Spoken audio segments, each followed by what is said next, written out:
هذا العشاء اليوم يسووها، يذبحوها يسووها عشاء.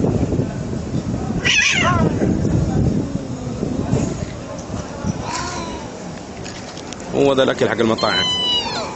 شفتوا يذبحوا ايش؟ البلدية صدرته.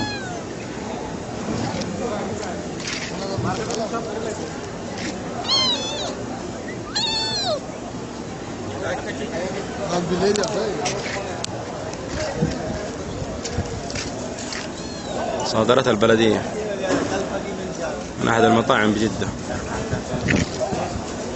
ما في يوميا أكل 20 ريال دجاج بالليل.